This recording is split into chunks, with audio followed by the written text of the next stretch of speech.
त्यांचा जीव गेला, त्यांचा मृत्यू झाला, तेव्हा महाराष्ट्राचे मुख्यमंत्री सभागृहामध्ये उभे राहून खोटं बोलले होते की सोमनाथ सूर्यवंशींना कार्डियाक अरेस्ट आला होता. तेव्हा बाळासाहेब आंबेडकर ऑन रेकॉर्ड येऊन म्हटले की सोमनाथ सूर्यवंशींचा पोस्टमॉर्टम हा ऑन कॅमेरा झाला पाहिजे, ऑन कॅमेरा. परभणीचे पोलीस म्हटले आमच्याकडे फॉरेन्सिक लॅब नाहीये, आम्ही ऑन कॅमेरा करू नाही शकत. आम्ही म्हटलो फरक नाही पडत, औरंगाबाद मध्ये न्या, तिकडे पोस्टमॉर्टम करा.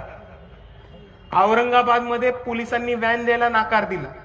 सोमनाथ सूर्यवंशींची बॉडी एका अँब्युलन्स मध्ये टाकून त्यांनी फिरवायचा प्रयत्न केला पोलिसांच्या ताफ्याबरोबर.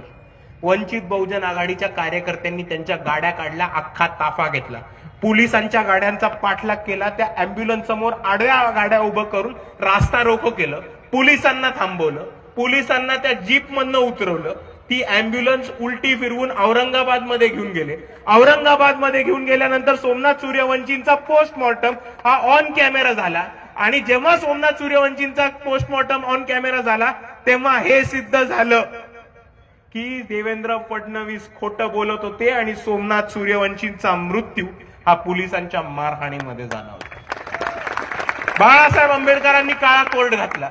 बाळासाहेब आंबेडकरांनी सोमनाथ सूर्यवंशींच्या आईचं वकीलपत्र घेतलं, हायकोर्टमध्ये गेले, दिल्लीच्या सुप्रीम कोर्टमध्ये